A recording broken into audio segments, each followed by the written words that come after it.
et bienvenue sur la chaîne de Monkey EDC. Alors la vidéo du mois est là, ça on va la voir ensemble. On va voir ce que je porte configuration boulot. À savoir que en ce moment je tourne avec trois configurations. Deux configurations boulot, une configuration week-end. La configuration week-end, ça on la verra peut-être sur une autre vidéo si ça vous intéresse. Les configurations boulot, elles, il y en a deux.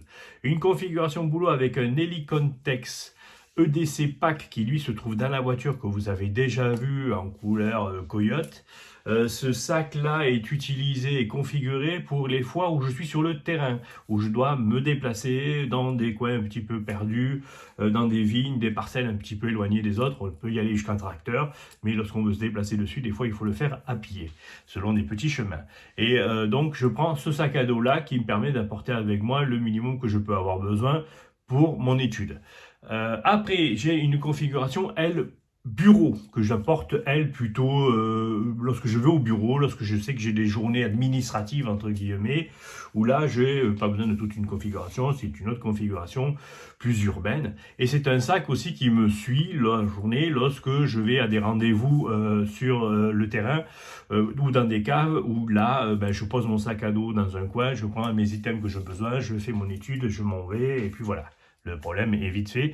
C'est pas un sac à dos que je porte par contre en permanence sur le dos. Il fait la maison, la voiture, le bureau, la voiture, le client. Voilà, en gros, c'est comme ça que j'utilise ce sac-là.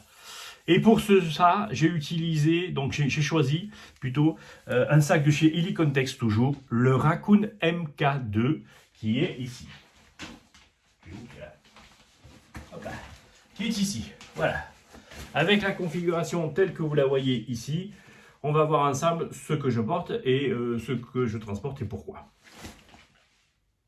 Alors déjà, à savoir, donc l'Helicontext Raccoon 2, un sac en Cordura, 500 deniers, qui fait aux alentours des 1,24 kg, 1,50 kg selon les sites où vous le consultez. Il est configuré sans poche extérieure, donc il n'y a pas de poche zip rapide pour pouvoir y glisser les clés, les choses comme ça. C'est un de mes plus gros regrets sur ce sac et c'est certainement le seul.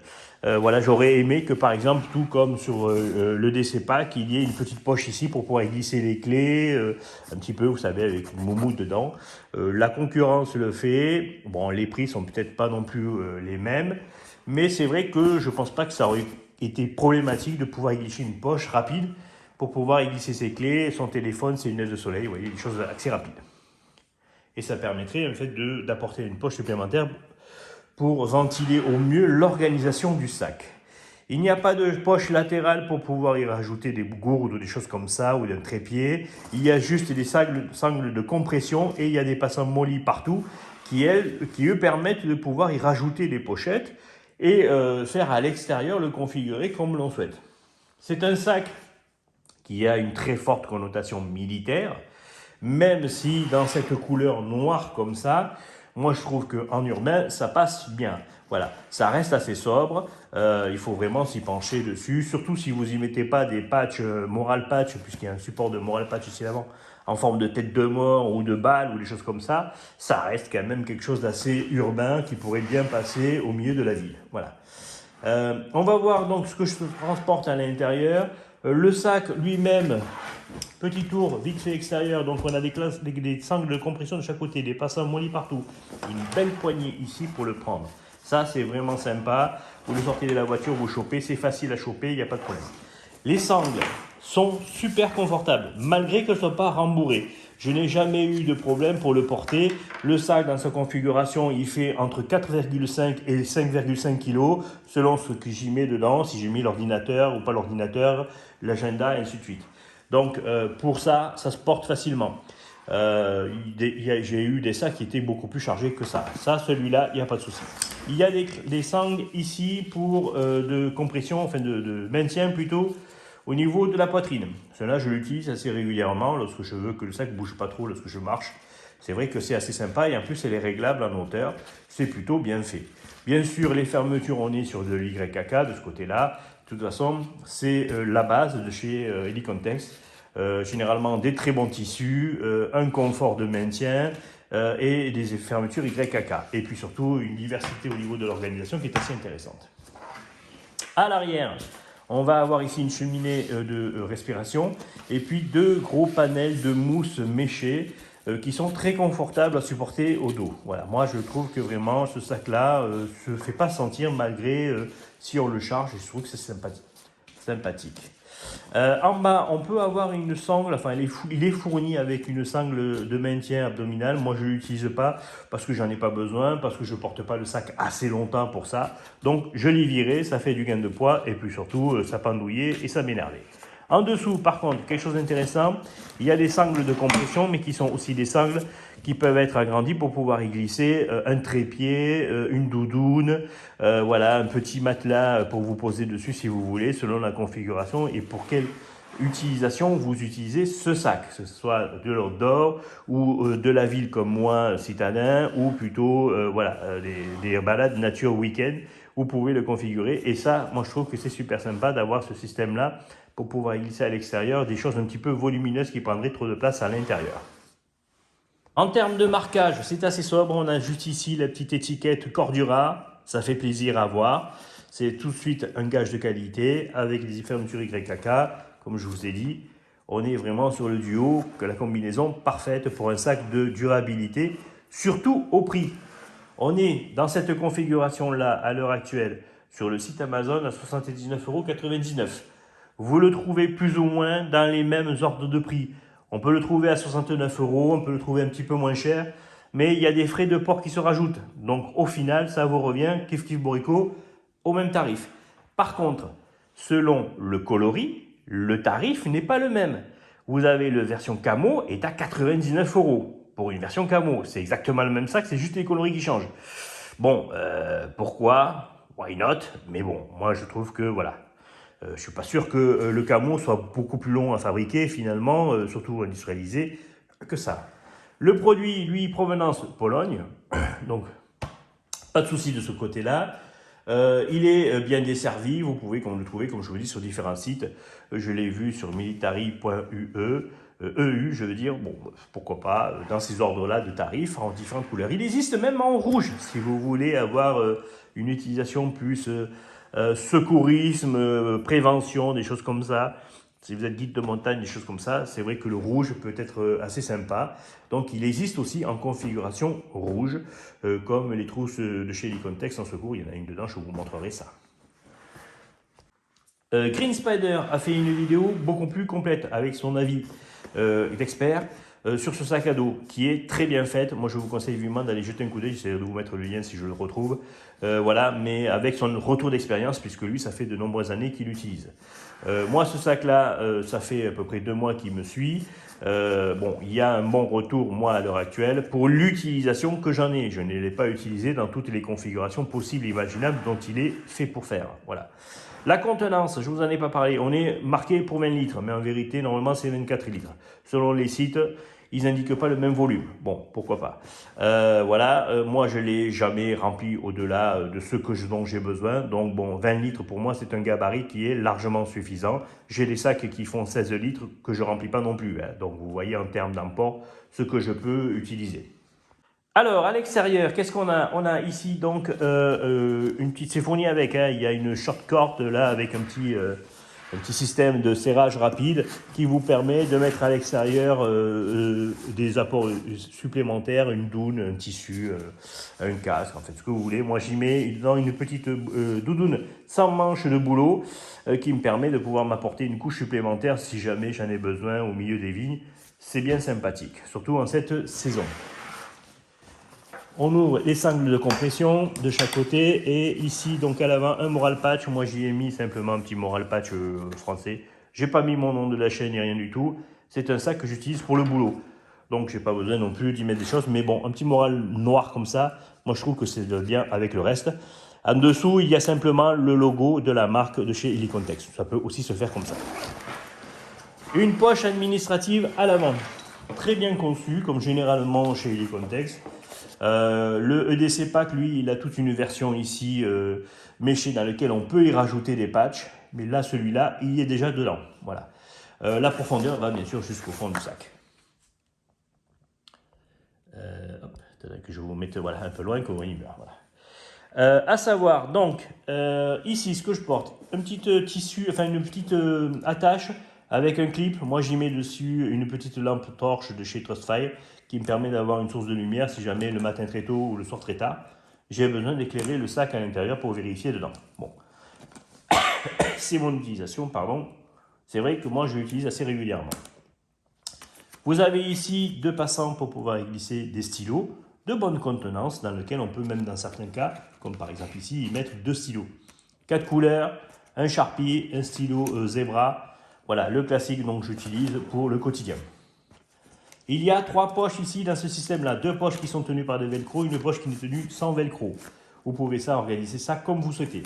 Au niveau de la poche avec velcro, je vais avoir ici une lampe torche. Voilà. Vous la connaissez, j'ai fait une vidéo dessus, on ne va pas en parler. C'est la Clarus EP12, très bon produit qui éclaire super bien avec une dragonne ici pour le maintenir. Moi, c'est ce que j'utilise en ce moment dans ce sac-là pour pouvoir éclairer à long terme. Je vous rappelle que les journées ont réduit et que le soleil le matin et le soir se couche plus tôt et se lève plus tard.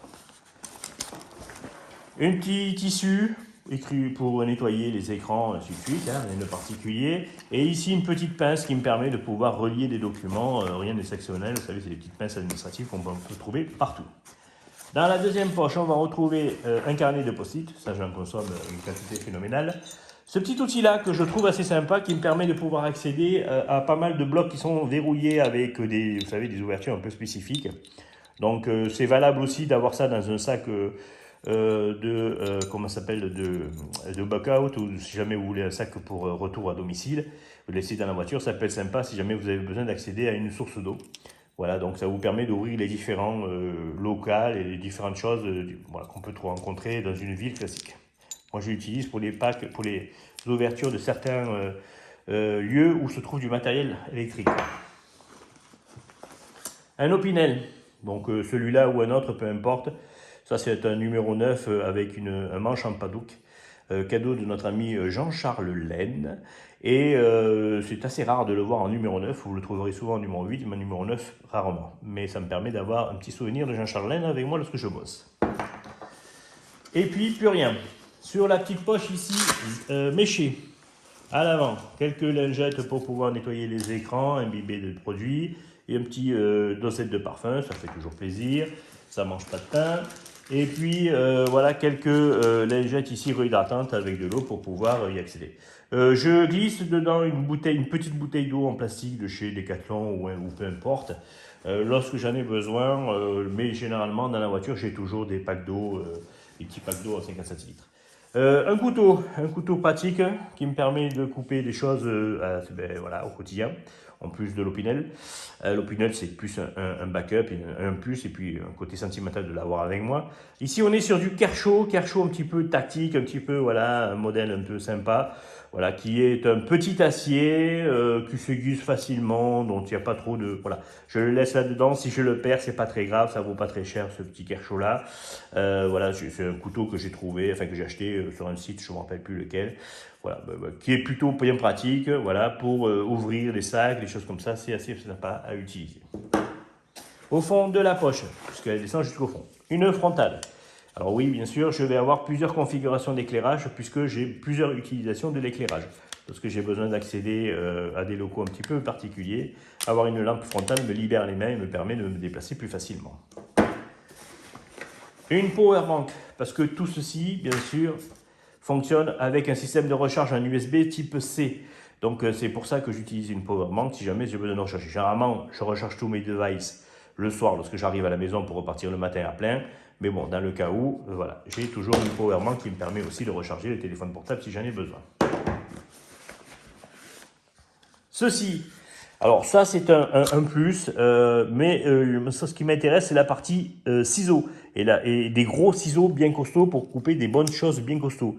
Voilà. Alors ça c'est une version chinoise de la véritable marque, hein. On est ici chez la marque Sand Rescue, que vous touchez pour 18 balles, un truc comme ça. J'en ai deux de celle-là, j'en ai un dans un autre sac.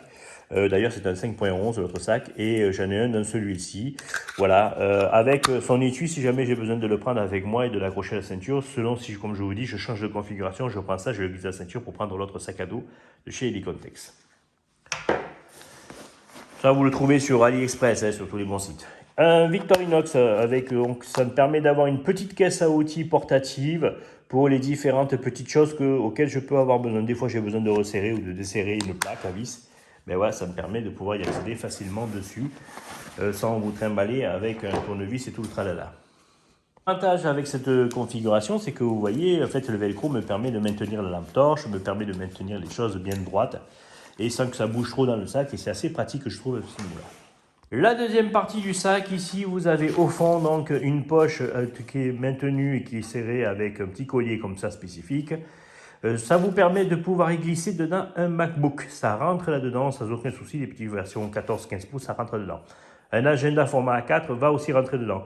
Ils n'y sont pas parce que je les ai dans le bureau, mais effectivement, ça peut rentrer ici à ce niveau-là sans aucun souci. Moi, généralement, c'est là-dessus que j'y mets mon ordinateur, que je transporte avec moi. Après, je le sors là pour l'utiliser, ou je le remets, ou je le mets dans l'autre sac si jamais j'en ai besoin d'accéder à l'autre sac. Voilà. Ici, une poche filet méché avec une fermeture YKK dans laquelle on va y retrouver les câbles de recharge, différents câbles avec différents bouts. Voilà, le nécessaire dont j'ai besoin. Et j'y mets dedans, bien sûr, aussi le chargeur de MacBook lorsque je transporte le MacBook avec moi. Un buff, tout simplement, pour pouvoir avoir, même chose avec la doudoune qui est là, une source de chaleur supplémentaire si jamais j'en ai besoin, me couvrir la tête, me couvrir les oreilles, ainsi de suite. Un parapluie, voilà, c'est toujours pratique. J'en ai aussi dans la voiture, mais j'en ai aussi un petit portatif ici, dans le sac. Si jamais on se retrouve au milieu de la route ou de la ville avec une petite bruine qui tombe, ben c'est sympa d'avoir un parapluie pour se mettre à l'abri. Une trousse de bobologie, de chez Helicontex aussi. En rouge comme ça, c'est comme ça que je vous ai dit qu'il y avait le sac à dos aussi, qu'on pouvait le trouver dans cette même couleur-là. Classique dedans, on va pas faire le tour, mais bon, voilà. Elle est bien, cette petite pochette de Helicontex, ça vaut quelques euros, vous la trouvez sur tous les bons sites, même sur Amazon.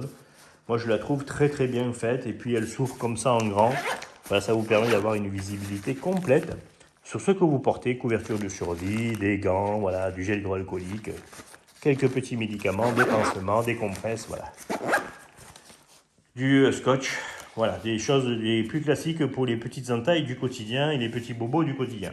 Dedans, il y a aussi, j'y mets régulièrement une crème pour les mains et puis un labello. Trois choses que j'utilise et que j'ai pris l'habitude d'utiliser maintenant, parce que je me suis rendu compte que c'est pratique et c'est vrai que ça marche bien. Une petite lingette, alors une ou deux, parce que j'ai déjà utilisé, donc une petite lingette de Sanitol pour nettoyer les surfaces, les mains, les choses comme ça c'est bien pratique. Un sac poubelle de bonne contenance, je crois qu'on est sur un 50 litres, je crois, là-dessus, pour pouvoir y mettre les quelques déchets qu'on peut avoir, c'est vrai que ça peut être sympa. Et puis alors ça, c'est tout con, mais honnêtement, franchement, ça vous sauve la vie, quoi. C'est des couvre-toilettes, parce que des fois, on va dans des petits villages, il y a des petits bars sympas. Alors les petits bars sympas PMU, ils sont super sympas. Je dis pas qu'ils sont tous avec des chocs pourris, mais bon, il y en a quelques-uns, voilà, hein, l'hygiène n'est pas au top. Et avoir ça, franchement, c'est super sympa. Et honnêtement, depuis que j'utilise ça, mes collègues de boulot me demandent toujours si j'en ai pas un lorsqu'ils veulent faire le rituel classique du matin, café, clope, et vous avez compris le reste. Donc c'est vrai que c'est tout con, mais honnêtement, c'est vraiment pratique. Il faut quand même y prendre conscience. Un trépied. Alors là, ici, on est sur une version trépied, selfie, ainsi de suite, que j'utilise pour prendre des photos. Selon les locaux que je visite, ça peut être sympathique. Alors, j'en ai trois de trépieds. J'en ai un très grand que je laisse à la maison, un tout petit qui va dans mon sac banane, généralement le week-end, pour vous faire quelques petites vidéos ou des photos ou des plans pour agrémenter ce qu'on appelle des rushs de photos pour pouvoir agrémenter mes vidéos. Et puis celui-ci qui est un intermédiaire, enfin il fait quand même jusqu'à 1m80, hein, ça fait quand même une belle lampe, enfin une belle torche je veux dire. Et du coup ça me permet de pouvoir l'utiliser pour les différents. Il se transforme donc en selfie, en selfie je veux dire, ou en trépied. Voilà. Ça vaut quelques euros, vous trouvez ça sur les sites Amazon. Il faut quand même y mettre un peu le prix si vous voulez quelque chose d'un peu costaud et qui vous dure un petit peu sur la durée. Voilà. Et on a fait le tour. Donc vous voyez, plus à cela se rajoute bien sûr le MacBook, que je vous montrerai peut-être en photo, et l'agenda qui vont dedans. Voilà. La configuration telle qu'elle est là, entre 4,5 et 5,5 kg, si je mets le Mac et l'agenda dedans. Voilà en gros le poids que je porte, ou que je transporte, ou que je déplace plutôt, puisque je ne le porte pas en permanence sur moi. mais ce que je déplace pour le quotidien. Voilà. Donc ça, bien sûr, ça peut varier, enfin ce qui est porté dedans, ça peut varier, je peux changer la lampe, je peux changer le couteau, je peux changer 2 ou 3 petits items, peut-être le Victorinox, ou mettre plutôt une pince et des Zerman. Voilà, ça va dépendre un petit peu du gré et des activités que j'ai à faire. Ça peut changer un peu, mais généralement, en ce moment, depuis déjà presque 2 mois, ça ne varie pas des masses. Voilà. Voilà la configuration bureau que j'utilise en ce moment. Après, à cela se rajoute bien sûr le DC du quotidien que j'ai sur moi en niveau 1. Là, on est sur un niveau 2 et le niveau 1 sur moi, lui, bien sûr, va changer avec les couteaux, la lampe torche, accès rapide, des choses comme ça. Ça, c'est vraiment le sac à dos pour aller au boulot. Sur ce, si vous avez des commentaires et des questions, comme d'habitude, ça se passe en bas. Vous mettez le petit pouce qui satisfait le travail et qui permet la visibilité de la chaîne pour que je puisse continuer à vous proposer des vidéos qui vous intéressent. Généralement, la vidéo de l'EDC du mois, c'est généralement une des vidéos qui fonctionne le plus. J'ai remarqué par contre effectivement que les vidéos spécialisées en lampe torche vous touchent pas tant que ça. Mais la version des couteaux du mois et de l'EDC du mois, ça reste les 2 vidéos qui fonctionnent le plus sur la chaîne. Donc n'hésitez pas à mettre un pouce si vous voulez que ça continue à fonctionner et que ça soit développé de plus en plus. Et ça me permet de pouvoir vous apporter des nouveaux items à voir et ça vous donnera des idées, pourquoi pas. Et puis surtout, n'oubliez pas de vous abonner. Parce que, bien sûr, même chose, l'abonnement permet la visibilité et le développement de la chaîne si vous voulez continuer à profiter de mes petites vidéos et de mes astuces ou de mes conseils qui valent ce qu'elles valent, mais qui sont utilisés au quotidien et qui fonctionnent très bien pour moi. Sur ce, je vous dis à très bientôt pour une autre vidéo. Prenez soin de vous et mettez-vous à l'abri.